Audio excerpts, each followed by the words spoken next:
Praise the Lord. എൻ്റെ പേര് Joseph Emmanuel. ഞാൻ ബാംഗ്ലൂരിൽ നിന്നാണ് വരുന്നത്. ഈ സാക്ഷ്യം പറയാൻ എനിക്ക് ഈ അവസരം നൽകിയ കൃപാസനം അമ്മയ്ക്കും ഈശോയ്ക്കും ഒത്തിരി നന്ദി പറയുന്നു. ഞാൻ 2023 ആദ്യമായിട്ട് ഇവിടെ വന്ന് ഉടമ്പടി എടുത്തിരുന്നത്. അതിനുശേഷം ഞാൻ പുതുക്കിയിട്ടുമൊന്നുമില്ലായിരുന്നു. 2023 മുതൽ എനിക്ക് വളരെ വിചിത്രമായിട്ടുള്ളൊരു രോഗം പിടിപെട്ടു. അതായത് എൻ്റെ ഏനിയൽ ഏരിയയിൽ എനിക്ക് ഭയങ്കരമായിട്ടുള്ള ഇച്ചിങ് സ്റ്റാർട്ടായി. ഇതെന്താണെന്ന് ഡയഗ്നോസ് ചെയ്യാൻ ആദ്യം ഞാൻ യൂഷ്വലി നമ്മുടെ ഈ ഇൻറ്റസ്റ്റൈൻ, ഈ റെക്ടം, ഏനിയൽ ഏരിയ ഒക്കെ കൺസൾട്ട് ചെയ്യുന്ന പ്രോക്ടോളജിസ്റ്റ് എന്ന് പറയുന്ന ഡോക്ടേഴ്സിനെയാണ്. ബാംഗ്ലൂരിലുള്ള പ്രോക്ടോളജിസ്റ്റിനെ കൺസൾട്ട് ചെയ്തപ്പോൾ അദ്ദേഹം ആദ്യം പറഞ്ഞത് ഉള്ളിൽ ഫിഷർ ഉള്ളതുകൊണ്ട്, അതായത് ഒരു മുറി പോലെ വന്നേക്കുന്നതുകൊണ്ടും അതിനോടനുബന്ധിച്ച് പുറത്ത് ഹെമറോയിഡ്സ്, അതായത് ചെറിയ ചെറിയ മുഴകൾ വന്നേക്കുന്നതിൽ നിന്നും സ്റ്റാർട്ട് ചെയ്തേക്കാണ് ഇച്ചിങ് എന്നും പറഞ്ഞ് അത് ഹീലാവാനുള്ള ക്രീമും ബാക്കിയുള്ള മരുന്നുകളും എനിക്ക് എഴുതി തന്നു. അതൊരു 1-2 മാസത്തെ കോഴ്സായിരുന്നു. ഞാൻ ആ കോഴ്സ് മൊത്തം എടുത്ത് കംപ്ലീറ്റ് ചെയ്തു. അത് നമ്മൾ ഈ മരുന്ന് എടുക്കുമ്പോൾ ചെറിയൊരു റിലീഫ് ഉണ്ടാവുന്നല്ലാതെ വീണ്ടും ഈ ഇച്ചിങ് വീണ്ടും തുടങ്ങി. ഇത് രൂക്ഷമായി കഴിഞ്ഞിട്ട് എനിക്കിത് എന്ത് ചെയ്യണമെന്ന് അറിയത്തില്ല. അടുത്ത പ്രോക്ടോളജിസ്റ്റിനെ, അതിലും കൂടിയ വലിയ ഭയങ്കര ഒരു മൾട്ടി സ്പെഷ്യാലിറ്റി ഹോസ്പിറ്റൽ ചെയിനിലൊരു അറിയപ്പെടുന്ന ഒരു പ്രോക്ടോളജിസ്റ്റിനെ ഞാൻ വീണ്ടും കൺസൾട്ട് ചെയ്തു. അപ്പോൾ അദ്ദേഹം പറയുന്നത് ഇതിന് പ്രത്യേകിച്ച് കാരണമൊന്നുമില്ല. നമ്മുടെ ഈ ഏനിയൽ ഏരിയയിലുള്ള സ്കിന്നെന്ന് പറയുന്നത് വളരെ തിന്നാണ്. നമ്മളതിന് ഭയങ്കരമായിട്ട് ഇറിറ്റേഷൻ കൊടുക്കുക, അതിനെ അഗ്രവേറ്റ് ചെയ്യുകയോ ചെയ്താൽ ആ സ്കിൻ ഇത്രയും തിന്നായതുകൊണ്ട് തന്നെ നമ്മൾ തന്നെ അതിന് ചൊറിഞ്ഞ് ഇറിറ്റേഷൻ ഉണ്ടാക്കി കഴിഞ്ഞാൽ പിന്നെ ആ കണ്ടീഷൻ ഒരിക്കലും തിരിച്ചു പോകത്തില്ല. കാരണം അത് അത്രയും സെൻസിറ്റീവ് ആയിട്ടുള്ള ഏരിയയാണ്. അദ്ദേഹം എനിക്ക് മരുന്നോ ഒന്നും തന്നുമില്ല.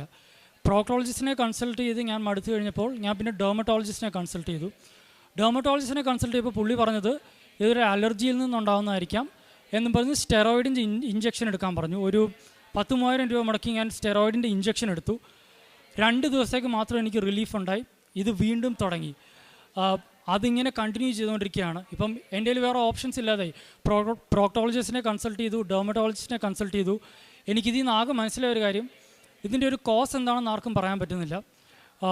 പിന്നെ നമ്മൾ വിചാരിക്കുന്നതല്ല, ഈ ഒരു രോഗം വന്നു കഴിഞ്ഞാൽ നമ്മൾ പരിപൂർണ്ണ നിസ്സഹായതയിലെ അവസ്ഥയായിപ്പോയി. കാരണം നമുക്ക് ഇരിക്കാൻ പറ്റത്തില്ല, നിൽക്കാൻ പറ്റത്തില്ല, കിടക്കാൻ പറ്റത്തില്ല, ചിലപ്പോൾ നമുക്ക് ഫംഗ്ഷൻ പോലും ചെയ്യാൻ പറ്റാതെ വരും. കാരണം അത്രയ്ക്കുള്ള ഇറിറ്റേഷനാണിത്. കാരണം മനുഷ്യൻ്റെ ഒരു നാച്ചുറൽ ഇൻസ്റ്റിങ്ക്റ്റാണ്, നമുക്ക് ചൊറിച്ചിൽ വന്നാൽ നമ്മുടെ നാച്ചുറൽ ഇൻസ്റ്റിങ്ക്റ്റ് അതിനെ ചൊറിയുക എന്നുള്ളതാണ്. ഈ കേസിൽ നമുക്കത് ചെയ്യാൻ പറ്റത്തില്ല. നമ്മളത് ചെയ്യും തോറും രോഗം കൂടുതൽ വഷളായിക്കൊണ്ടിരിക്കും. പിന്നെ അതിലുപരി ഞാൻ വർക്ക് ചെയ്യുന്ന ഒരു പബ്ലിക് സ്പേസിലാണ്, ഒരു ഭയങ്കര സ്ട്രെസ്സായിട്ടുള്ള ഒരു ജോലിയിൽ ഒരു പബ്ലിക് ഇൻസ്റ്റിറ്റ്യൂഷനിലാണ് ഞാൻ വർക്ക് ചെയ്യുന്നത്. അവരിൽ നിന്ന് ഒന്നും ചെയ്യാൻ പറ്റത്തില്ല, അത്രയ്ക്കും നമ്മൾ നിസ്സഹായാവസ്ഥയിലായിപ്പോവും. ഇതിങ്ങനെ കണ്ടിന്യൂ ചെയ്തുകൊണ്ടിരിക്കുകയാണ്. കഴിഞ്ഞ 2024 ഞാൻ കേരളത്തിലേക്ക് വന്നു. എൻ്റെ ജോലിയോടനുബന്ധിച്ച് ഇവിടെയുള്ള വീണ്ടും ഒരു ഡെർമറ്റോളജിസ്റ്റിനെ ഞാൻ കൺസൾട്ട് ചെയ്തപ്പോൾ അവിടെ നിന്നുണ്ടായിരുന്ന ഡയഗ്നോസിസ് ഇത് ഫംഗൽ ഇൻഫെക്ഷനിൽ നിന്നുണ്ടാകുന്നതാണ് എന്ന് പറഞ്ഞ് ഫംഗൽ ഇൻഫെക്ഷൻ്റെ ടാബ്ലറ്റ്സും ക്രീംസും തന്ന് അതിൻ്റെ ഒരു കോഴ്സ് ഞാൻ എടുത്തു. ഒരു കോഴ്സ് എടുത്ത് ഞാൻ കംപ്ലീറ്റ് ചെയ്തു. ഈ കോഴ്സ് എടുക്കുമ്പോൾ നമുക്ക് ചെറിയൊരു ആശ്വാസം കിട്ടും. ആ കോഴ്സ് തീരുമ്പം വീണ്ടും ബാക്ക് ടു സ്ക്വയർ വൺ, വീണ്ടും ഇതേ ഇച്ചിങ്ങും ഇറിറ്റേഷനാണ്, ദുസ്സഹനീയമായ ഇച്ചിങ്ങും ഇറിറ്റേഷനാണ്. തിരിച്ച് പുള്ളിയുടെ അടുത്ത് ചെന്നപ്പോൾ വീണ്ടും ഫംഗലിൻ്റെ ടെസ്റ്റ് ചെയ്തപ്പോൾ പറഞ്ഞു ഫംഗൽ ഇൻഫെക്ഷൻ പോയിട്ടുണ്ട്, ഇതൊരു അലർജി ആകാമെന്ന് പറഞ്ഞു. അടുത്ത അലർജിക്കുള്ള മരുന്ന് വന്നു, അതിൻ്റെ ഒരു കോഴ്സ് എടുത്തു. വീണ്ടും കോഴ്സ് എടുക്കുന്ന സമയത്ത് നമുക്ക് ചെറിയൊരു ആശ്വാസം. കോഴ്സ് തീരുമ്പോൾ മുതൽ ബാക്ക് ടു സ്ക്വയർ വൺ, വീണ്ടും ഇതേ ഇറിറ്റേഷൻ. തിരിച്ചു വന്നപ്പോൾ അദ്ദേഹം പറഞ്ഞു ഫംഗൽ വീണ്ടും വന്നിട്ടുണ്ടെന്ന് പറഞ്ഞ് അടുത്ത ഫംഗലിൻ്റെ സെറ്റ് മരുന്ന് വന്നു. അതിൻ്റെ സെറ്റ് ഞാൻ എടുത്ത് തീർത്തു. ആ സെറ്റ് എടുത്ത് തീരുമ്പം ഇത് തിരിച്ച് വീണ്ടും ഇങ്ങനെ തുടങ്ങുന്നു. വീണ്ടും അദ്ദേഹത്തിനടുത്ത്, ഇത് കേരളത്തിലുള്ളൊരു വളരെ അറിയപ്പെടുന്ന ഒരു ഹോസ്പിറ്റലിലെ ഏറ്റവും അറിയപ്പെടുന്ന ഒരു ഡെർമറ്റോളജിസ്റ്റാണ്. വീണ്ടും തിരിച്ച് അദ്ദേഹത്തിനടുത്ത് ചെല്ലുമ്പോൾ അദ്ദേഹം പറഞ്ഞു ഫംഗൽ മാറിയിട്ടുണ്ട്, വീണ്ടും അലർജിയാണെന്ന് പറഞ്ഞ് അലർജിയുള്ള അടുത്ത മരുന്ന് എനിക്ക് പ്രിസ്ക്രൈബ് ചെയ്തു.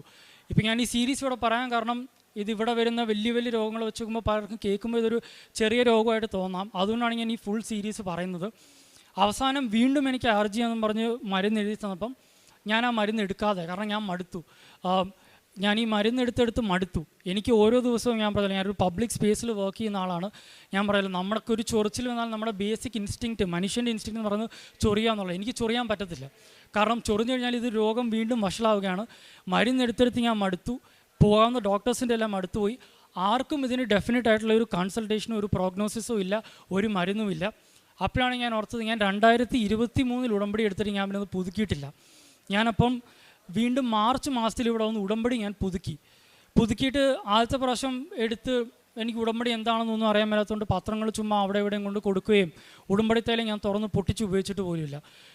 ഇപ്രാവശ്യം ഉടമ്പടി പുതുക്കി കഴിഞ്ഞപ്പോൾ ഞാൻ കൃത്യമായിട്ട് രാവിലത്തെ നമ്മുടെ ഉടമ്പടി പ്രാർത്ഥന അറ്റൻഡ് ചെയ്യാൻ തുടങ്ങി.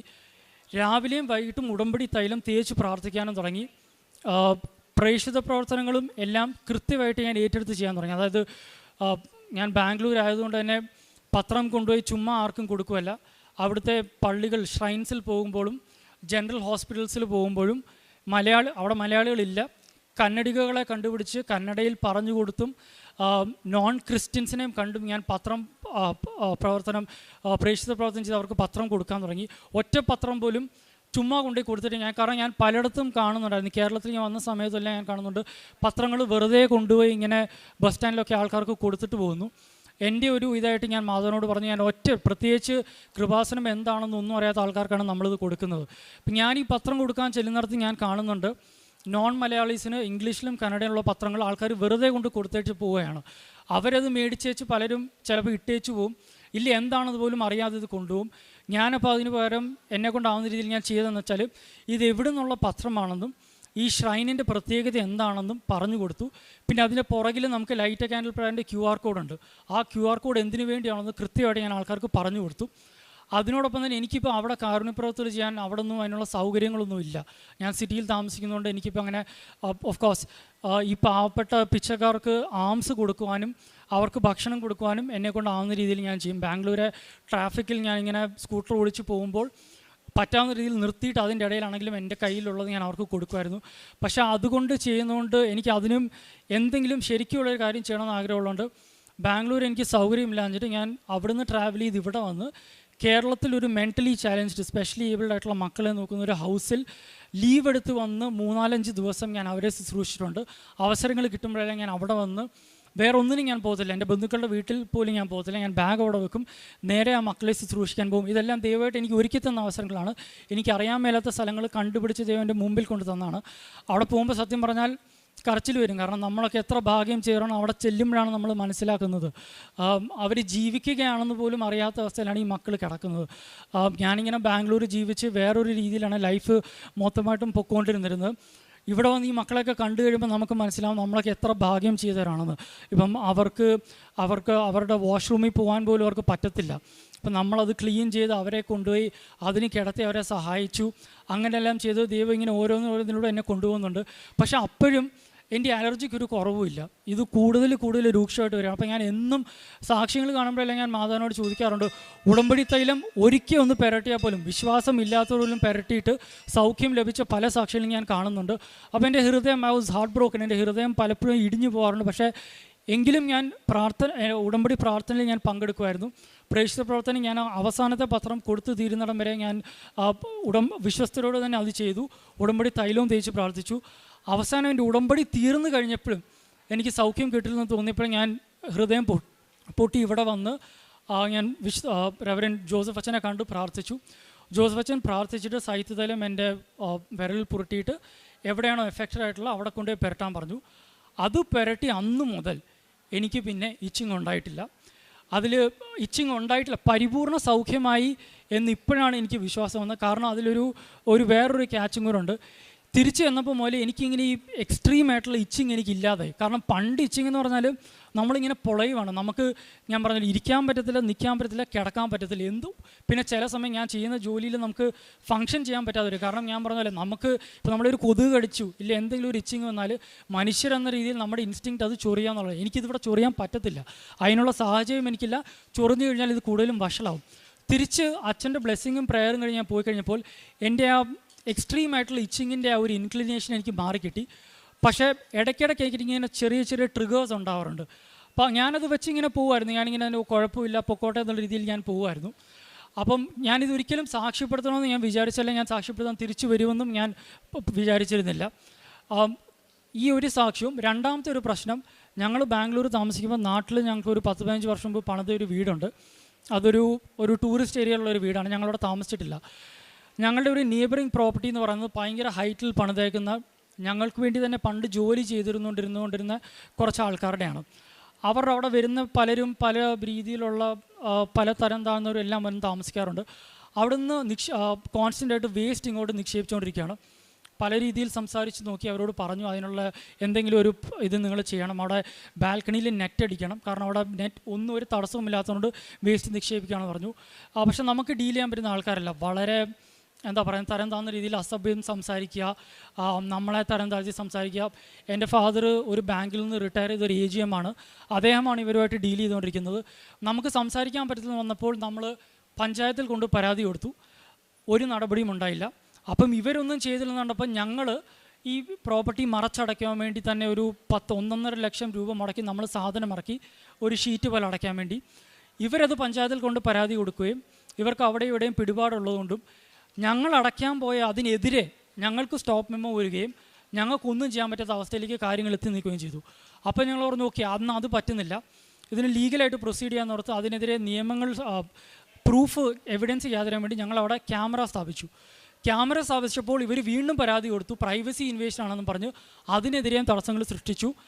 ആ കംപ്ലയിൻറ്റ് കൊടുത്തപ്പോൾ ലീഗൽ അതോറിറ്റീസ് ഞങ്ങളുടെ പ്രോപ്പർട്ടിയിൽ വരികയും എൻ്റെ അപ്പനെ വിളിച്ചിറങ്ങിയിട്ട് പറയുകയും ചെയ്തു, നിങ്ങൾക്കെതിരെ ക്രിമിനൽ കേസ് ഫയൽ ചെയ്ത് നിങ്ങളെ അകത്താക്കും എന്നുള്ള രീതിയിൽ ഞങ്ങൾക്കെതിരെ സംസാരിച്ചു. ഇതെല്ലാം സംഭവിക്കുമ്പോഴും ഞാൻ ബാംഗ്ലൂരും അപ്പൻ ഇവിടെ ഒറ്റയ്ക്കാണ്. അപ്പം അന്ന് എൻ്റെ ഉടമ്പടി തീരുവാൻ 2 ആഴ്ചയും കൂടെ ഉള്ളൂ. ഞാനപ്പം ഇത് കേട്ട് കഴിഞ്ഞപ്പം പെന്തക്കുസ്ത ദിവസമാണ് സംഭവിക്കുന്നത്. പെന്തക്കുസ്ത ദിവസം പള്ളിയിൽ പോയിട്ട് തിരിച്ചു വന്ന അപ്പനെതിരെയാണ് കേസ് എടുക്കുമെന്നും പറഞ്ഞ് ലീഗൽ അതോറിറ്റീസ് അവിടെ വന്നിരിക്കുന്നത്. ഞാനപ്പോൾ ഉടമ്പടി കാശ് രൂപ എൻ്റെ കയ്യിലെടുത്ത് പിടിച്ചിട്ട് മുട്ട നിന്നുകൊണ്ട് ഞാൻ മാതാവിനോട് പറഞ്ഞു, ഉടമ്പടി എടുത്തിട്ട് ഇതുവരെ എനിക്കുള്ള ഒരു മാനിഫെസ്റ്റേഷൻ എനിക്ക് ഇതുവരെ ഉണ്ടായിട്ടില്ല.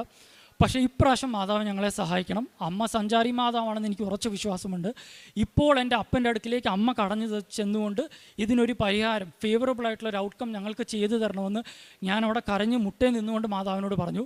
അതിനിപ്പോൾ സംഭവിച്ചതെന്ന് വെച്ചാൽ ഞങ്ങൾക്കെതിരെ കേസെടുക്കുമെന്ന് പറഞ്ഞ അതേ ലീഗൽ റെപ്രസെൻറ്റേറ്റീവ് ഈ ഞങ്ങൾക്കെതിരെ ദ്രോഹം ചെയ്തുകൊണ്ടിരിക്കുന്ന അവരോട് പറഞ്ഞു, നിങ്ങളവിടെ നെറ്റ് അടിച്ചേ മതിയാവൂ, നിങ്ങൾ നെറ്റ് അടിച്ചു കഴിഞ്ഞാൽ ഇവരുടെ ഒരു ക്യാമറയോ വല്ലതും മാറ്റിവെക്കുന്ന കാര്യത്തിൽ തീരുമാനിക്കാമെന്ന് പറഞ്ഞപ്പോൾ കൊക്കിൽ ജീവനുള്ളിടത്തോളം പോലും നെറ്റ് അടിക്കത്തില്ല എന്ന് പറഞ്ഞ് ഞങ്ങളെ അധിക്ഷേപിച്ച് ഞങ്ങൾക്കെതിരെ പ്രവർത്തിച്ചുകൊണ്ടിരുന്ന ഇവർ ഇപ്പോൾ അവിടെ നെറ്റ് അടിച്ചിട്ടുണ്ട്. ഞങ്ങളുടെ ഒരു ക്യാമറ മാത്രമേ ഞങ്ങൾ എടുത്ത് മാറ്റിയിട്ടുമുള്ളൂ, ബാക്കി ഒരു ക്യാമറ ഇപ്പോഴും അവിടെ തന്നെ വെച്ചിട്ടുമുണ്ട്. അങ്ങനെ എൻ്റെ ഉടമ്പടികളിൽ ഞാൻ മാതാവിനോട് അത് പറഞ്ഞ സമയത്ത് സംഭവിച്ചതിലൂടെ ഇപ്പം അവിടെ ഒരു സമാധാനത്തിൻ്റെ അന്തരീക്ഷമുണ്ട്. ഈ 2 സാക്ഷ്യങ്ങൾ എനിക്ക് ഉണ്ടായിട്ടും ഞാൻ തിരിച്ചു ബാംഗ്ലൂർക്ക് പോയപ്പോൾ ഞാനിത് സാക്ഷ്യപ്പെടുത്തത്തില്ല എന്നുള്ള രീതിയിലാണ് ഞാൻ പൊയ്ക്കൊണ്ടിരുന്നത്. അതിൻ്റെ കാരണം എന്താണെന്ന് വെച്ചാൽ ഞാൻ എൻ്റെ ഉടമ്പടി ആദ്യം പുതുക്കിയപ്പോഴും ഞാൻ വെച്ചിരുന്ന ഏറ്റവും വലിയ എൻ്റെ ഒരു നിയോഗം എന്ന് പറയുന്നത്, ഞാൻ ചെയ്യുന്ന ജോലി എക്സ്ട്രീംലി സ്ട്രെസ്ഫുള്ളാണ്. ഭയങ്കര സ്ട്രെസ് എന്ന് പറഞ്ഞാൽ നമുക്ക് ഉറക്കം വരത്തില്ല, നമുക്ക് ചിലപ്പം ഒരു ദിവസം രാവിലെ തുടങ്ങിയാൽ നമുക്ക് വൈകുന്നേരം ഒന്ന് വെള്ളം പോലും കുടിക്കാൻ പറ്റാത്ത അവസ്ഥയിലൂടെയാണ് കടന്നു പോകുന്നത്. അപ്പോൾ ആ പ്രശ്നത്തിനൊരു സൊല്യൂഷൻ വരണമെങ്കിൽ മനുഷ്യർ ഇടപെട്ടാൽ ഒന്നും ചെയ്യാൻ പറ്റത്തില്ല. കാരണം എൻ്റെ ഫാദർ ഓൾറെഡി ഇടപെട്ട് റെക്കമെൻഡേഷൻ മേടിച്ച്, അതായത് നമ്മൾ ഇവിടെ കേൾക്കുന്ന ഓരോ സാക്ഷ്യത്തിൻ്റെ നേരെ ഓപ്പോസിറ്റ് ഞാൻ ഓൾറെഡി ചെയ്തിട്ടുണ്ട്. അതായത് ബൈ മെറിറ്റ് ഞാൻ ഓൾറെഡി അവിടെ ഒരു റെക്കമെൻഡേഷൻ വെച്ച് ഞാനൊരു കാര്യം സാധിച്ചെടുത്തിരുന്നു. അത് കഴിഞ്ഞപ്പോഴാണ് ഞാൻ ഈ നിസ്സഹായാവസ്ഥയിലെത്തിയത്. അതുകൊണ്ട് ഇപ്പോൾ എനിക്കിനി മനുഷ്യരുടെ ഇടപെടലിലൂടെ ഒന്നും ചെയ്യാൻ പറ്റത്തില്ല. അതുകൊണ്ട് തന്നെ ഞാൻ നിയോഗത്തിൽ എഴുതി വെച്ചിരുന്നു, എൻ്റെ ആ ജോലിയിലെ പ്രശ്നത്തിനൊരു സൊല്യൂഷൻ തന്നു കഴിഞ്ഞാൽ അത് തീർച്ചയായും not by merit and only by grace എന്നുള്ളൊരു സാക്ഷിയോടെ എനിക്കതിവിടെ വന്ന് വിളിച്ച് പറയാൻ പറ്റും. അതായിരുന്നു എൻ്റെ മെയിൻ നിയോഗം.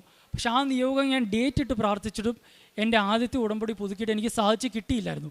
അതുകൊണ്ട് തന്നെ എൻ്റെ ഈ ഇച്ചിങ്ങിൻ്റെ സൗഖ്യവും ഞങ്ങളുടെ സ്ഥലത്തെ പ്രശ്നത്തിൻ്റെ ഇതിൽ സൊല്യൂഷൻ വന്നിട്ടും ഞാനിവിടെ വന്ന് സാക്ഷ്യപ്പെടുത്താൻ മടിച്ച് നിൽക്കുകയായിരുന്നു.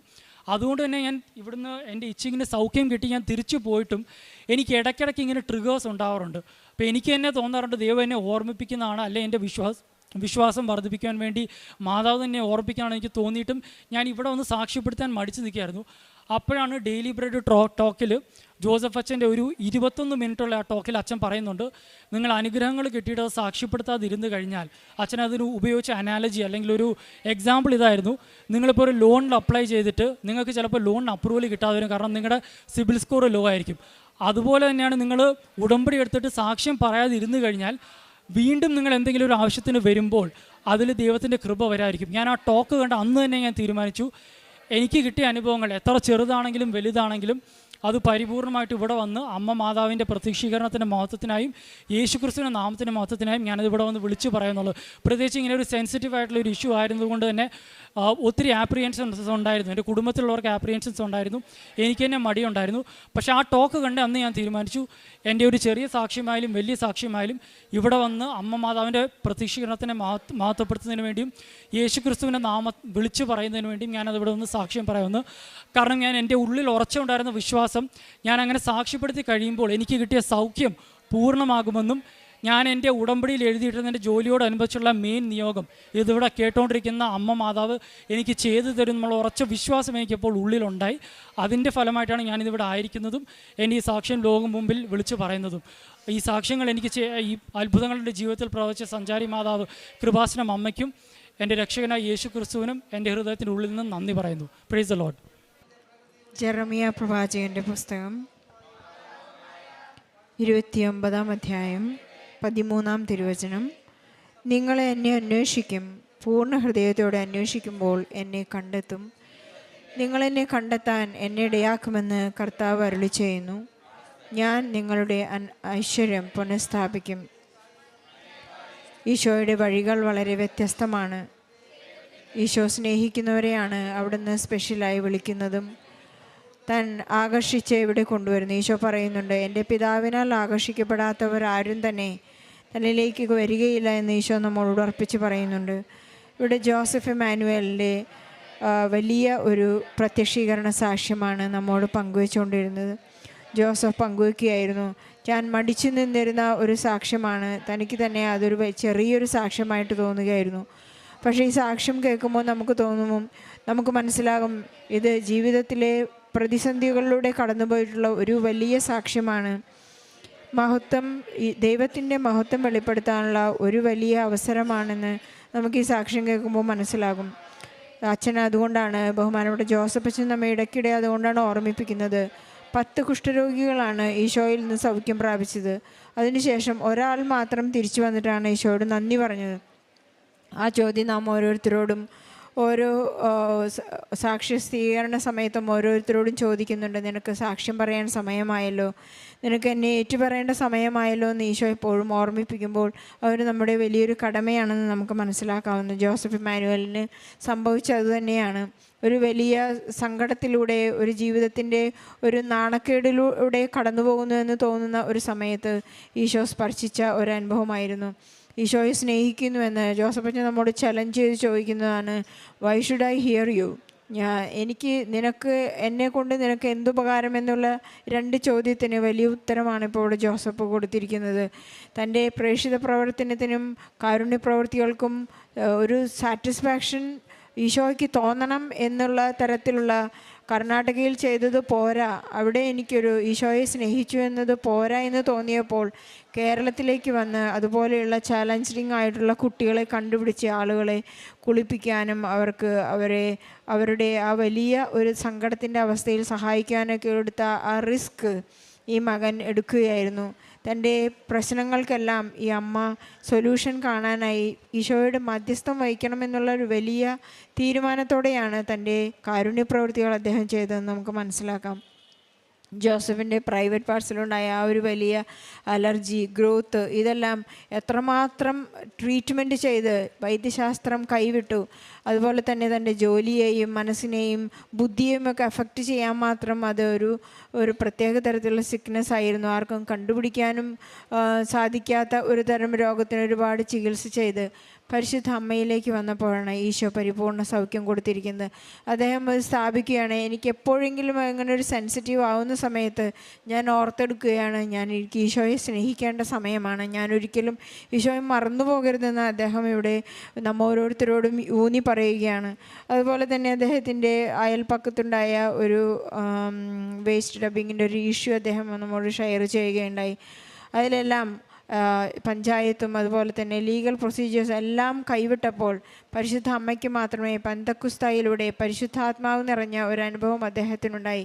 അമ്മ എൻ്റെ കൂടെയുണ്ടെന്നൊരു തീർച്ച, എനിക്കൊരു ഉറപ്പ് നൽകണമെന്ന് ഈ സഹോദരൻ പരിശുദ്ധ അമ്മയോട് മാധ്യസ്ഥം വഹിച്ചപ്പോൾ അവിടെ ഒരു വലിയ അത്ഭുതം നടക്കുകയായിരുന്നു. ഉടമ്പടിയിലൂടെ വിശ്വസ്തരായി നാം മുന്നേറുമ്പോൾ നമ്മെ വിസ്മയിപ്പിക്കുന്ന ഒരുപാട് അത്ഭുതങ്ങൾ നമ്മുടെ ജീവിതത്തിലുണ്ട്. ഇത്തരത്തിലുള്ള വലിയ വലിയ സാക്ഷ്യങ്ങളാണ് എല്ലാ ദിവസവും എല്ലാ സമയവും ഈ അൾത്താരയിലേക്ക് പരിശുദ്ധ അമ്മ ക്ഷണിക്കുന്നത്. അമ്മ ഇന്നും ഈ അൾത്താരയിൽ പ്രത്യക്ഷപ്പെട്ട ഈ അമ്മ ഇന്നും ഓരോ നിമിഷവും നമ്മെ ക്ഷണിച്ചുകൊണ്ടിരിക്കുകയാണ്. എൻ്റെ മകനിലൂടെ നിനക്ക് ലഭിച്ച സാക്ഷ്യവും സൗഖ്യവും നീ ഏറ്റുപറയുക, എൻ്റെ മകനെ ഏറ്റുപറയുക എന്ന്. ആകാശത്തിന് കീഴിൽ ഭൂമിക്ക് മുകളിൽ യേശുവല്ലാതെ വേറൊരു നാമം നമ്മുടെ രക്ഷയ്ക്കായി നൽകപ്പെട്ടിട്ടില്ല എന്ന് നമുക്ക് ഓർക്കാം. ഈശോയ്ക്കും പരിശുദ്ധ അമ്മയ്ക്കും നന്ദി പറഞ്ഞുകൊണ്ട് ജോസഫ് ഇമ്മാനുവേലിൻ്റെ സാക്ഷ്യത്തിന് വേണ്ടി നമുക്ക് നല്ലൊരു കയ്യടി നൽകി സാക്ഷ്യം സമർപ്പിക്കാം.